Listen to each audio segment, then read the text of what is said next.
Seigneur, parle-moi maintenant. Donne-moi une parole pour le frère Joseph et ses problèmes d'argent. Il est venu me voir, moi servante de l'Éternel. Adresse ta parole, Seigneur. Parle maintenant. Je vais ouvrir cette Bible, Seigneur. Et c'est toi-même qui vas pointer, Seigneur, vers ta parole. Oh, alléluia, alléluia, alléluia. Matthieu 27, verset 5. Judas jeta les pièces d'argent dans le temple, se retira et alla se peindre. Et Joseph est...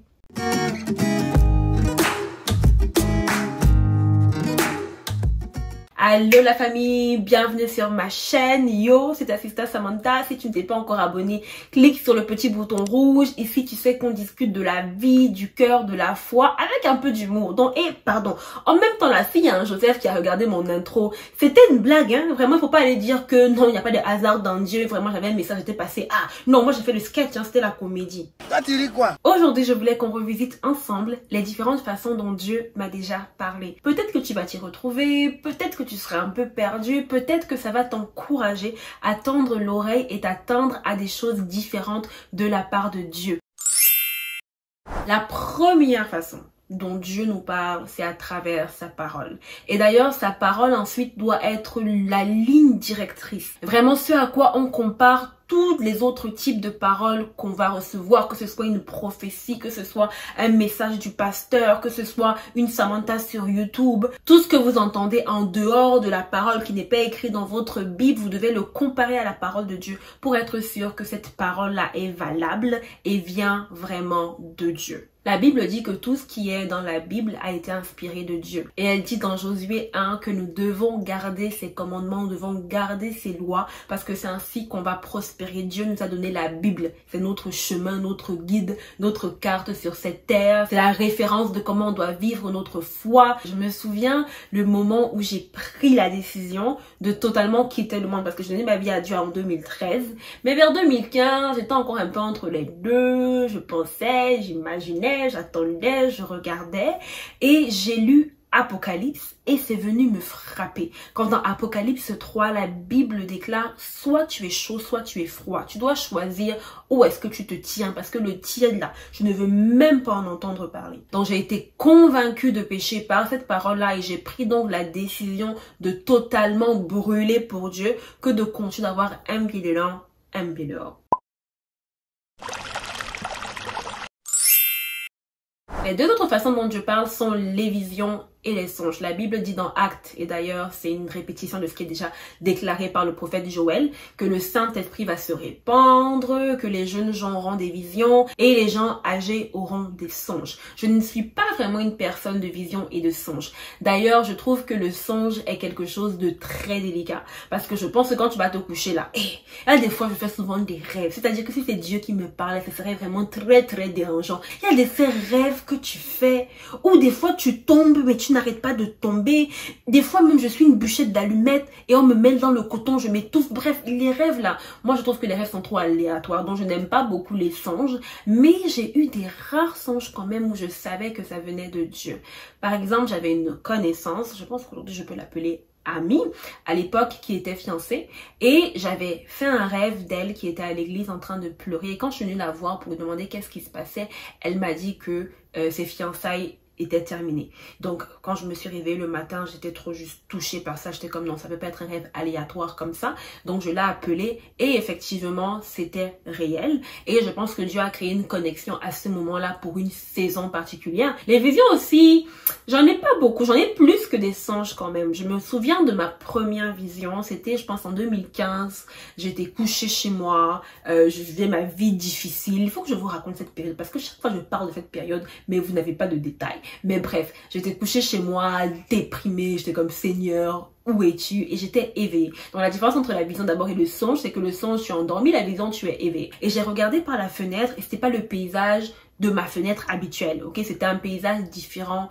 Tout était blanc, recouvert de neige, les arbres étaient tout maigres. Et quelques temps plus tard, c'était le printemps. Donc les fleurs sont sorties, elles étaient d'un jaune éclatant, les oiseaux chantaient, les arbres avaient repris de leur vigueur et de leur couleur. Et pendant que j'étais en train d'avoir cette vision-là, le Saint-Esprit est en train de me dire à l'intérieur de moi, ça, ce sont les saisons de la vie. Donc là, tu es en train de passer par une période où oui, c'est recouvert de neige, oui, c'est froid, oui, c'est glacé, oui, les arbres sont maigres, mais ce n'est qu'une saison, elle va se terminer et tu auras autre chose par la suite. Donc la vision et le songe sont deux choses différentes, mais Dieu peut te parler dans les deux. Donc, le témoignage intérieur, en fait, c'est que tu as une voix à l'intérieur de toi. Elle ne vient pas de toi. Tu sais que ce n'est pas toi-même qui est en train de te parler. Donc, tu n'es pas en train de penser. Ce n'est pas une pensée. Elle n'a pas l'air d'être dans ta tête. Elle a vraiment l'air de provenir de ton cœur, mais ce n'est pas ta voix. Donc, ce n'est pas non plus un son audible, mais tu sais que ça ne vient pas de toi. Dieu me parle beaucoup par le témoignage intérieur. Habituellement, là, donc, c'est la parole. Et après la parole, ce sera le témoignage intérieur. Parce que la parole va me rendre mûr. Quand je vais lire la parole de Dieu, je vais comprendre que, ok, ça, c'est un caractère qu'il faut changer. Ça, c'est une attitude qu'il faut améliorer. Ici, tu dois ressembler à Christ. Mais habituellement, lorsque j'ai une décision à prendre sur ma vie, donc quelque chose qui ne sera pas dans la Bible, par exemple, est-ce que je dois partir en Chine? Je vais pas forcément avoir un passage de la Bible qui va me guider pour savoir quelle décision prendre. Moi, ça sera surtout le témoignage intérieur. Quand le Seigneur m'a fait comprendre que Zacharie était mon choix, ma décision, et qu'il approuvait cette décision-là, c'était par un témoignage intérieur. Je n'ai pas entendu la voix de Dieu, ce n'était pas écrit dans ma Bible. Maintenant, plus tard, quand Dieu continue à pousser dans ce sens-là et qui m'a apporté une confirmation, là, c'était par la parole. Le verset qui dit que je ne te donnerai pas un serpent si tu me demandes un poisson. Une autre façon dont Dieu parle, c'est à travers les personnes. Alors, Hébreux 1:1, par exemple, dit que Dieu parlait déjà à l'époque à nos pères au travers des prophètes. Donc, tout l'Ancien Testament, en fait, Dieu s'adressait aux gens habituellement à travers les prophètes. Dieu peut te parler à travers ton pasteur, Dieu peut te parler à travers une sœur en Christ, un frère en Christ. Je pense que Dieu même peut souvent te parler à travers un non-croyant. Donc, il est là, il ne sait même pas ce qu'il est en train de te dire, mais toi, là, ça te... Personnellement, il y a beaucoup de messages que moi j'ai reçus à l'église à travers le pasteur et j'étais comme ah non, il faut que je remette ma vie en question, il faut que je change la façon dont je suis en train de penser. Dieu parle par les émotions et ça c'est quelque chose que je ne savais pas vraiment parce que je sais que dans les dons spirituels tu as la parole de connaissance, mais pour moi la parole de connaissance c'est juste que bon ok je viens te voir, je te connais de nulle part et je suis capable de dire oui hier soir, je sais pas moi tu es parti aux toilettes, tu as pleuré parce que ton gars t'a quitté, je sais pas, en tout cas que je suis capable de dire des choses sur ta vie que je n'aurais pas pu savoir autrement que si le Saint-Esprit ne me les avait révélées. Mais j'ai réalisé en fait que Dieu est même capable de communiquer des émotions et ça m'est arrivé à ma retraite spirituelle en 2017 où j'étais allée prier pour une jeune fille et je me suis approchée d'elle et j'ai senti sa tristesse. Mais son fardeau pesait tellement lourd sur moi que je me suis mise à pleurer. J'étais pas triste, je n'avais pas de problème, je n'avais pas de raison de pleurer, mais je n'arrivais pas à m'empêcher de pleurer. Plus je l'approchais, plus je mettais ma main sur elle pour prier pour elle, plus je sentais comment dans son cœur c'était tellement de détresse, tellement de tristesse et c'est là que j'ai réalisé qu'en fait ah ok, donc Dieu en fait peut me communiquer l'émotion de quelqu'un d'autre. Je trouve que c'est un sentiment assez spécial et en tout cas vraiment Dieu est intéressant. Dieu parle par l'intuition et la conviction. La Bible dit dans Actes que le Saint-Esprit convainc de péché, de justice et de jugement. Donc le Saint-Esprit peut te donner une conviction dans ton cœur. Des fois en fait tu sais, tu as un choix à faire et pour une raison ou pour une autre, à un moment donné tu deviens convaincu que c'est ce choix-là. Donc je ne peux pas dire que oui Dieu a parlé dans ton cœur et t'a dit oui ça c'est la décision que tu devrais prendre Samantha. Tu ne peux pas dire que c'était écrit noir sur blanc dans la Bible. Par exemple, je vais revenir à mon mariage, je savais que c'était pour 2020. J'avais une conviction tellement forte, je le savais. En fait, je savais. Tu peux rien me dire à ce sujet-là, en fait. Je savais que c'était pour 2020.